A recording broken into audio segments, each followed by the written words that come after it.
നമസ്കാരം.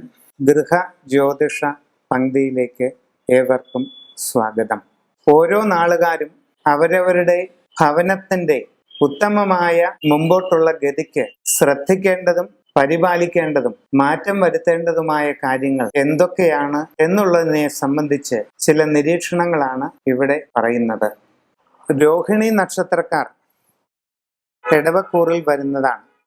കിഴക്കോട്ട് അഥവാ തെക്ക് ദിശയിൽ മധ്യഭാഗത്തോട്ട് ദർശനമായുള്ള വീട്ടിൽ രോഹിണി നാളുകാർക്ക് സുഖമായി താമസിക്കാവുന്നതാണ്. വീടിന്റെ ദർശനം തെക്കോട്ടാണ് വരുന്നതെങ്കിൽ ആ തെക്കോട്ട് ദർശനമായുള്ള വാതിൽ തുറന്നിടുമ്പോൾ അതേ നേർരേഖയിൽ അങ്ങ് വടക്കേ അറ്റം വരെ ഓരോ ഭിത്തിയിലും വാതിലുകളോ ജനലുകളോ വാതായനങ്ങളോ ഉണ്ടായിരിക്കുവാൻ പ്രത്യേകം ശ്രദ്ധിക്കണം.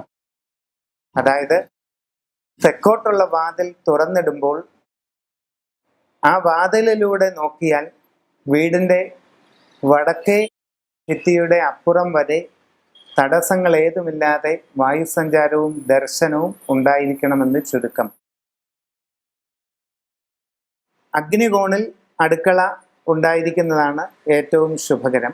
അതേ അടുക്കളയിൽ കിഴക്കോട്ട് ദർശനമായി നിന്നോ അഥവാ വടക്കോട്ട് ദർശനമായി നിന്നോ അടുപ്പ് കൈകാര്യം ചെയ്യാവുന്നതാണ്. കൂടുതൽ ശ്രേഷ്ഠമായുള്ളത് കിഴക്കോട്ട് ദർശനമായി നിന്ന് പാചകം ചെയ്യുന്നത് തന്നെയാണ്. കന്യാകോണിൽ അഥവാ തെക്കു പടിഞ്ഞാറേ മൂലയിൽ ജലസംബന്ധമായ കാര്യങ്ങൾ, ടാങ്ക്, ടോയ്ലറ്റിൻ്റെ ടാങ്ക്, വാട്ടർ ടാങ്ക് തുടങ്ങിയ കാര്യങ്ങൾ വരാതെ ഇരിക്കുവാൻ പ്രത്യേകം ശ്രദ്ധിക്കുന്നതായിരിക്കും നല്ലത്.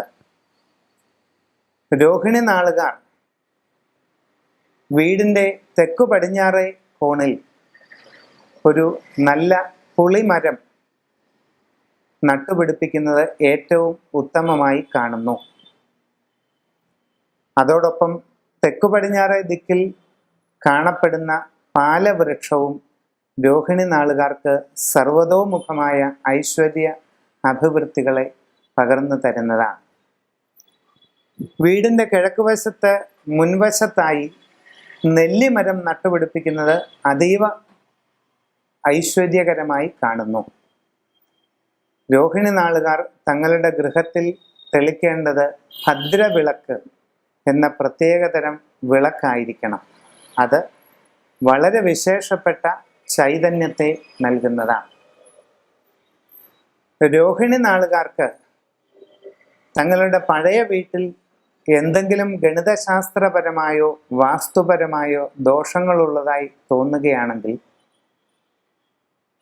തികച്ചും ഗണിതശാസ്ത്ര വിധിപ്രകാരം തീർത്ത വാസ്തു പിരമിഡ് വീടിൻ്റെ മുകൾ ഭാഗത്ത് സൂക്ഷിക്കുന്നതിലൂടെ ഈ വാസ്തുദോഷങ്ങളെ ഒരു പരിധിവരെ മറികടക്കാൻ കഴിയുമെന്ന് മനസ്സിലാക്കിയിരിക്കണം. മകയിരം നക്ഷത്രത്തിൻ്റെ ആദ്യ പകുതി ഇടവക്കൂറിലും അവസാന പകുതി മിഥുനക്കൂറിലുമായി വരുന്നു. മകയിരം നാളുകാർ കിഴക്കോട്ടോ തെക്കോട്ടോ ദർശനമായ വീട്ടിൽ താമസിക്കുന്നത് ഉത്തമമായിരിക്കും.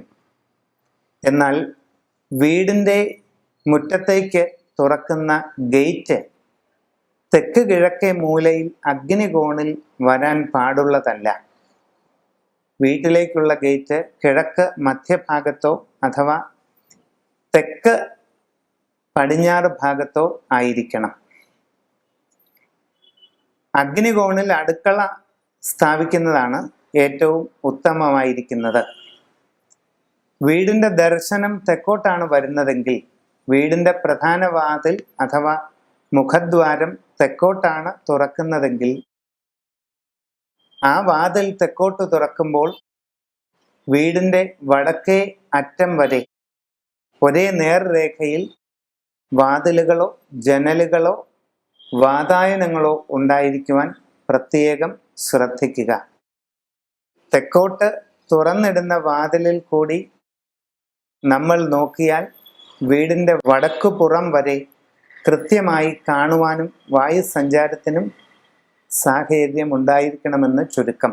മകയിരം നാളുകാർ വീടിൻ്റെ മുകളിൽ ഒരു മണി പ്ലാന്റ് എന്ന സസ്യം വളർത്തുകയും പടർത്തുകയും ചെയ്യുന്നത് അവർക്ക് ഭാഗ്യം കൊണ്ടുവരുമെന്ന് വിശ്വസിക്കപ്പെടുന്നു. അതോടൊപ്പം വീടിൻ്റെ കിഴക്കുഭാഗത്തായി പ്ലാവ് വൃക്ഷമുണ്ടായിരിക്കുന്നതും വീടിൻ്റെ തെക്കുഭാഗത്തായി അത്തിമരം നട്ട് വളർത്തുന്നതും മകയിരം നാളുകാർക്ക് വളരെ വിശിഷ്ടമായി കാണുന്നു. തിരുവാതിര നക്ഷത്രം മിഥുനക്കൂറിൽ വരുന്ന നക്ഷത്രമാണ്. തിരുവാതിരക്കാർക്ക് കിഴക്കോട്ട് ദർശനമായുള്ള വീട്ടിൽ താമസിക്കുന്നതാണ് ഏറ്റവും വിശിഷ്ടം. വടക്ക് ദർശനമായുള്ള വീട്ടിലും ഉത്തമമായി അവർക്ക് കഴിയാമെന്ന് കാണുന്നു.